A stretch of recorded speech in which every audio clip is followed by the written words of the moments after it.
రారమని రారారమని భారత్ పిలుస్తోంది. చక్కటి ఉద్యోగం, అత్యుత్తమ జీవన ప్రమాణాలు, విలాసవంతమైన జీవితం అంటే గుర్తొచ్చేది అమెరికా, ఇతర పాశ్చాత్య దేశాలు. కానీ ఇప్పుడు ఆ వరుస మారింది. అభివృద్ధి చెందిన దేశాల యువతకు సైతం మన దేశీయ కంపెనీలే ఉద్యోగాల కల్పనలో ఆశాకిరణంగా మారాయి. 2015 నాటికి అమెరికా నుంచి 3 లక్షల మంది భారతీయులు తిరుగుముఖం పడతారని, మిగిలిన అన్ని దేశాల నుంచి 35 లక్షల మంది వెనక్కి రానున్నట్లు సర్వేలు చెబుతున్నాయి. వివిధ దేశాల్లో నెలకొన్న ఆర్థిక మాంద్యం, అక్కడ కొరవడిన ఉద్యోగ భద్రత తిరిగి స్వదేశం వైపు చూసేలా చేస్తున్నాయి. కంపెనీలు, ప్రభుత్వాలు అందిస్తున్న సౌకర్యాలు ఊరిస్తున్నాయి.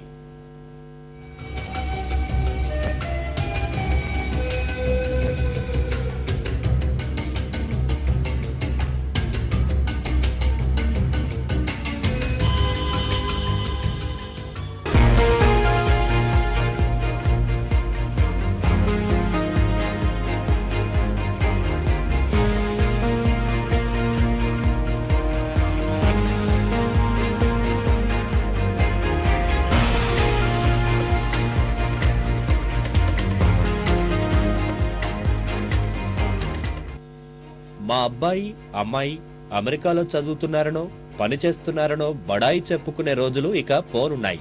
చదువు పూర్తవగానే అమెరికాలో ఉద్యోగం ప్రస్తుత సమాజంలో స్టేటస్ సింబల్ గా మారిన పరిస్థితులు తిరగబడనున్నాయి.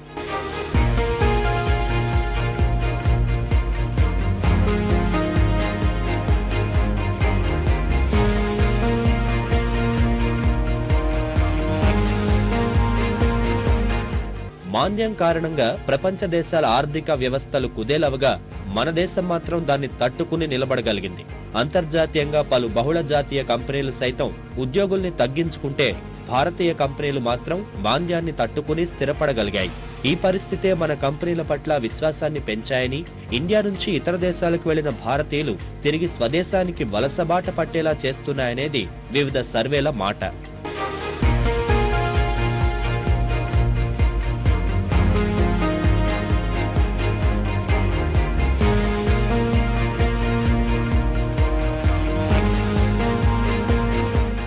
సుమారు 3 లక్షల మంది భారతీయ నిపుణులు, ఉద్యోగులు 2015 నాటికి తిరిగి స్వదేశానికి తరలి వెళ్లనున్నట్లు అమెరికాకు చెందిన ప్రముఖ మానవ వనరుల కల్పన సంస్థ కెల్లీ సర్వీసెస్ సర్వేలో తెలిపింది. అమెరికాలో పెరుగుతున్న వలసల్ని బట్టి భారత్కు తరలి వచ్చే వారి సంఖ్య ఇంకా ఎక్కువ ఉంటుందని కెల్లీ సర్వీస్ సంస్థ వెల్లడిస్తోంది. ఎన్ఆర్ఐల తిరుగుటపాకు ప్రధాన కారణాల్ని కెల్లీ సంస్థ ఇలా వెల్లడిస్తోంది. 2008-2011 మధ్యకాలంలో ఏర్పడిన ఆర్థిక సంక్షోభంతో అమెరికా సంయుక్త రాష్ట్రాల్లో ఉద్యోగాలు చేస్తున్న వారిలో అభద్రతా భావం పెరగడం, మరోవైపు స్వదేశంలో చక్కటి ఉద్యోగావకాశాలు లభ్యమయ్యే పరిస్థితి నెలకొనడంతో పాటు మాతృభూమిపై మమకారం వారిని తిరిగి రప్పిస్తున్నాయని తేల్చి చెప్పింది. ఐటీ రంగంలో రాకెట్ వేగంతో దూసుకెళ్తోన్న ఇండియా ఎన్నో చక్కటి ఉద్యోగావకాశాలకు బాటలు వేసిందని కితాబిచ్చింది.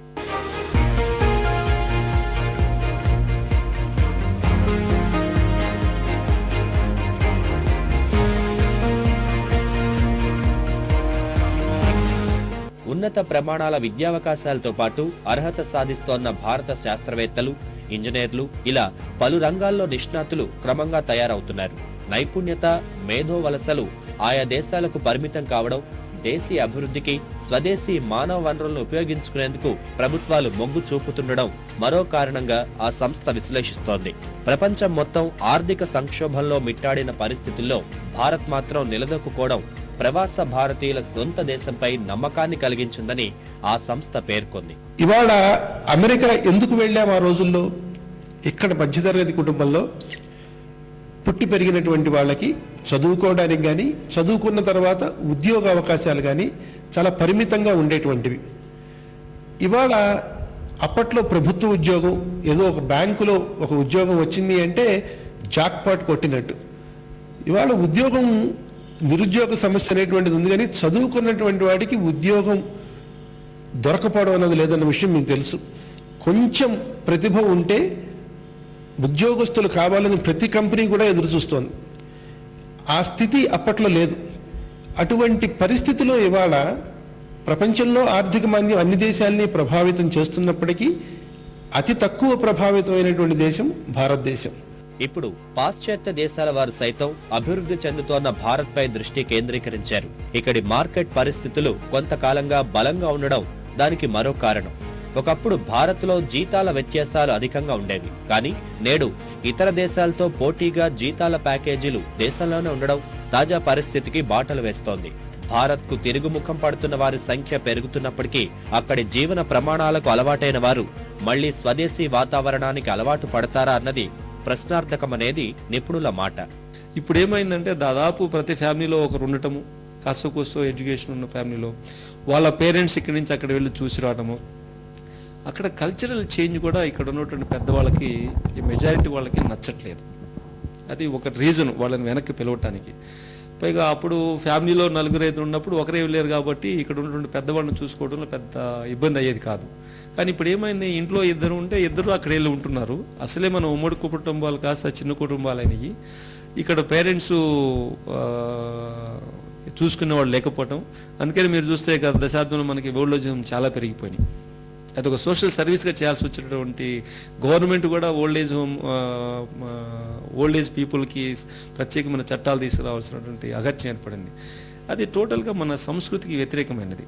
పెద్దవాళ్ళని గౌరవించడం, మన పెద్దలను చూసుకోవడం అనేది మన సంస్కృతిలో ఏ సంస్కృతిలో లేని ఏషియాలో ప్రత్యేకించి భారతదేశంలో ఉన్నటువంటి సంస్కృతి. ఆ సంస్కృతికే పెద్ద దెబ్బ ఎదురైంది.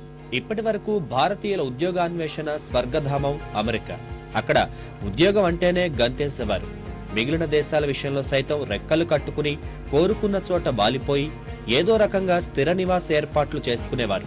సర్వేలు చెబుతున్న సత్యాల ప్రకారమే 2010 నాటికి సుమారు 21,40,00,000 భారతీయులు విదేశాల్లో ఉద్యోగరీత్యా స్థిరపడ్డారు.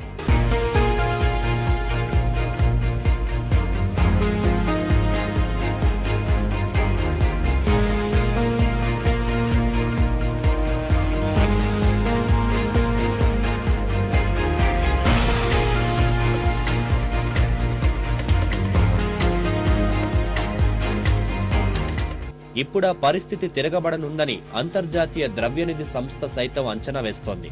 మాంద్యం కారణంగా అమెరికాలో నిరుద్యోగిత పెరుగుతుందని, ఆర్థిక వ్యవస్థ పటిష్టంగా ఉన్న భారతదేశమే ఉద్యోగాల కల్పనలో ముందంజలో ఉంటుందని ఆ సంస్థ చెబుతోంది.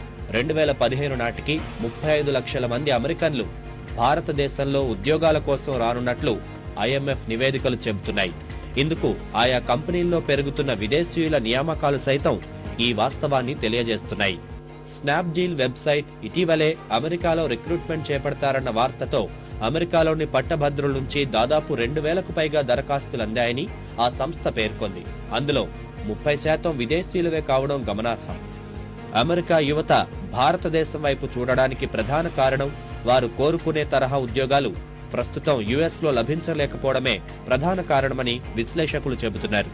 స్నాప్డీల్ తరహాలోనే Mahindra and Mahindra company, Flipkart, Infotech enterprises, Jindal steel and power, Tata motors వంటి భారతీయ సంస్థలు న్యూజెర్సీలో నిర్వహించిన ఉద్యోగ మేళాలో పాల్గొన్నాయంటే ఆ అమెరికన్లలో ఉద్యోగాల పట్ల ఉన్న ఆసక్తి తెలియజేస్తోంది.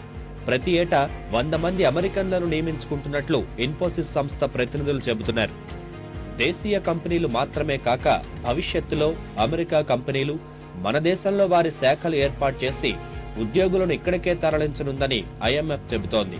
చదువులు పూర్తవగానే అమెరికాలో ఉద్యోగం సంపాదించి అక్కడే స్థిరపడాలని మన విద్యార్థుల ధోరణి పూర్తిగా మారిపోయింది.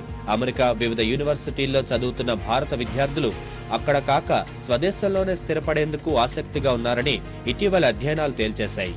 దానికి ఆర్థిక మాంద్యమే కారణమని తెలుస్తోంది. ఇక విదేశాల్లో ఉంటూ ఇక్కడ ఉద్యోగాల కోసం దరఖాస్తులు చేస్తున్న వారి సంఖ్య రోజు రోజుకు పెరుగుతోందని ఉద్యోగావకాశాల వెబ్సైట్ Naukari.com సర్వేల్లో తేలింది.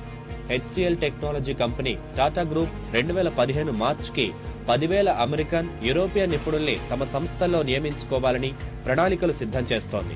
ఇప్పటికే ఆ సంస్థలో పనిచేస్తున్న విదేశీయుల సంఖ్య దాదాపు 3,000 మంది. వచ్చే ఏటికి 1,500 మంది విదేశీయుల్ని నియమించే యోచనలో ఉంది. టెక్నాలజీ కంపెనీ టాటా గ్రూప్ 2012 మార్చి నాటికి 1,200 మంది US నిపుణుల్ని విధుల్లోకి తీసుకోవాలన్న ఆలోచనలో ఉంది. విప్రో సంస్థ ఇరాక్, ఆఫ్ఘనిస్తాన్ దేశాల్లో అమెరికా తరపున యుద్ధం చేసిన 400 మాజీ సైనికుల్ని ఉద్యోగాల్లోకి తీసుకుని శిక్షణ ఇవ్వాలని యోచిస్తోంది.